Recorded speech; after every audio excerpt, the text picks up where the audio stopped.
तो दोस्तों ये है हमारे बाल महाभारत सीरीज का पार्ट 11 और अध्याय 12, जिसका नाम है द्रौपदी स्वयंवर। ठीक ना। तो ये हम लोग आज इस अध्याय को हम लोग आज पढ़ेंगे, द्रौपदी स्वयंवर को। तो आप लोगों ने जैसे कि देखा था पिछले वीडियो में कि अध्याय 11 में, जिसका नाम था पांडवों की रक्षा। तो पांडवों की रक्षा कैसे हो पाई थी, क्योंकि विदुर ने बता दिया था, विदुर ने सब इंतजाम करा दिया था, और वो अभी फिलहाल दूसरे शहर में है, दूसरे देश में है। पांडव और उनकी माँ अपनी माँ कुंती के साथ, पांचों पांडव और कुंती माता कुंती एक साथ है। और भीम ने वध भी किया था पिछले पार्ट में, अगर आप लोगों ने देखा तो आप लोग देख सकते हैं। फिलहाल अभी हम लोग इस पार्ट पे आते हैं। तो इस अध्याय में, अध्याय जो 12 है, तो इसमें द्रौपदी स्वयंवर लिखा है, यानी कि इसमें द्रौपदी का स्वयंवर होगा। और आइए हम लोग इस पार्ट को शुरू करते हैं, अध्याय को शुरू करते हैं। जिस समय पांडव एक चक्रा नगरी में ब्राह्मणों के वेश में जीवन बिता रहे थे, उन्हीं दिनों पांचाल नरेश की कन्या द्रौपदी के स्वयंवर की तैयारियां होने लगीं। एक चक्रा नगरी के ब्राह्मणों के झुंड पांचाल देश के लिए रवाना हुए। पांडव भी उनके साथ ही हो लिए। पांचों भाई माता कुंती के साथ किसी कुम्हार की झोपड़ी में आ टिके। पांचाल देश में भी पांडव ब्राह्मण वेश ही धीरज किए रहे, इस कारण कोई उनको पहचान न सका। स्वयंवर मंडप में एक बृहदाकार धनुष रखा हुआ था, जिसकी डोरी तारों की बनी हुई थी।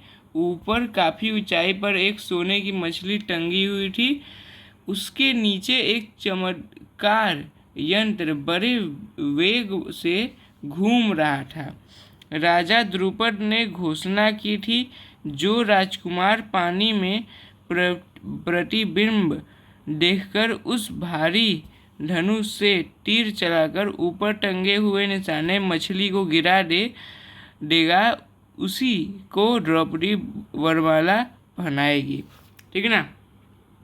तो ये भाई जो राजा था, राजा ने क्या किया भाई कि एक इन लोग को क्या दे दिया, इन लोग को एक दे दिया धनुष और बाण, और बोला कि जिस राजकुमार ने पानी में दिखते हुए, नीचे एक पानी था और ऊपर, सबसे ऊपर, बहुत ज़्यादा ऊपर पे ऊंचाई पे एक मछली टंगी हुई थी, सोने की मछली। तो उसको पानी में देखते हुए उस सोने की मछली को मारना था, निशाना लगाना था और उसको मारना था। अगर नहीं मार पाए तब तो कोई बात ही नहीं, और अगर मार लिए तो फिर जो द्रौपदी होगी वो तुम्हें वरमाला पहना देंगी, और द्रौपदी से उसका शादी हो जाएगा, जो राजकुमार उसको मार लिया। ठीक है ना। तो ऐसा उसके पांचाल देश के राजा ने किया था। देखिए आगे क्या होता है। आगे इस स्वयंवर के लिए दूर दूर से अनेक वीर आए हुए थे। मंडप से सैकड़ों राजा इकट्ठे हुए थे। श्री कृष्ण, शिशुपाल, जराधर आदि भी शामिल हुए थे। दर्शकों की भी भारी भीड़ थी। राजकुमार घुष्टघुम्न घोड़े पर सवार होकर आगे आया। उसके पीछे हाथी पर सवार द्रौपदी आई, हाथ में फूलों का हार लिए हुए। राजकन्या हाथी से उतरी और सभा में पदार्पण किया। राजकुमार द्युम्न अपनी बहन का हाथ पकड़कर उसे मंडप के बीच में ले आया। फिर इसके बाद एक एक करके राजकुमार उठते और धनुष पर डोरी चढ़ाते, हारते और अपमानित होकर लौट जाते। कितने ही सुप्रसिद्ध वीरों को इस तरह मुंह की खानी पड़ी। शिशुपाल, जरासंध, शल्य व दुर्योधन जैसे पराक्रमी राजकुमार तक असफल हो गए। जब कर्ण की बारी आई तो सभा में एक लहर सी दौड़ गई। सबने सोचा कि अंग नरेश जरूर सफल हो जाएंगे। कर्ण ने धनुष उठाकर खड़ा कर दिया और तानकर प्रत्यंचा भी चढ़ानी शुरू कर दी। डोरी के चढ़ाने में अभी बाल भर की ही कसर रह गई थी कि इतने में धनुष का डंडा उसके हाथ से छूट गया तथा उछलकर उसके मुंह पर लगा। अपनी चोट सहलाता हुआ कर्ण अपनी जगह पर जा बैठा। इतने में उपस्थित ब्राह्मणों के बीच से एक तरुण उठ खड़ा हुआ। ब्राह्मणों की मंडली में ब्राह्मण वेशधारी अर्जुन को यो खड़ा होते देखकर सभा में भरी हलचल मच गई। लोगों में तरह तरह की चर्चा होने लगी। तब अर्जुन ने धनुष हाथ में लिया और उस पर डोरी चढ़ा दी। उसने धनुष पर तीर चढ़ाया और आश्चर्यचकित लोगों को मुस्कुराते हुए देखा। लोग उसे देख रहे थे। उसने और देरी न करके तुरंत एक के बाद एक 5 बाण उस घूमते हुए चक्र में मारे और हजारों लोगों के देखते देखते निशाना टूटकर नीचे गिर पड़ा। सभा में कोलाहल मच गया। बाजे बज उठे। उस समय राजकुमारी द्रौपदी की शोभा कुछ अनूठी हो गई।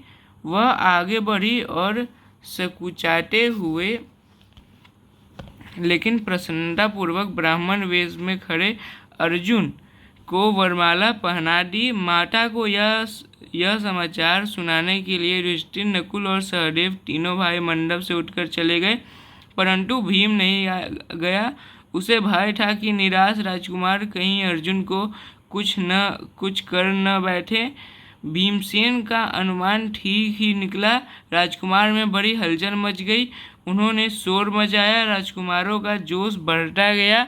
ऐसा प्रतीत हुआ कि भारी विप्लव मच जाएगा।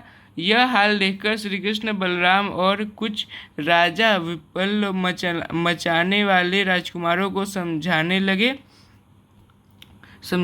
वे समझाते रहे और इस बीच भीम और अर्जुन द्रौपदी को साथ लेकर कुम्हार की कुटिया की ओर चल दिए।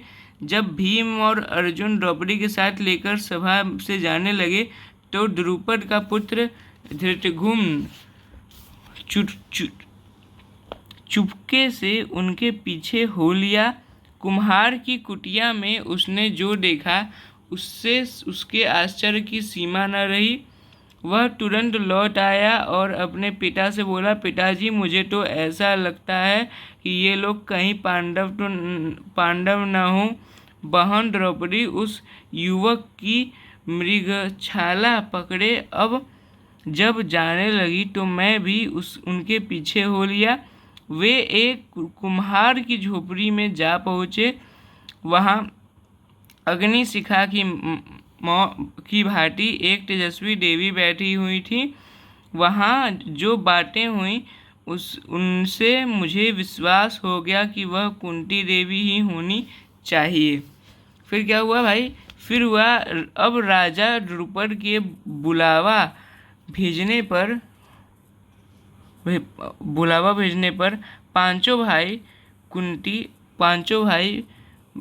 पांचों भाई माता कुंती और द्रौपदी को साथ लेकर राजभवन पहुँचे।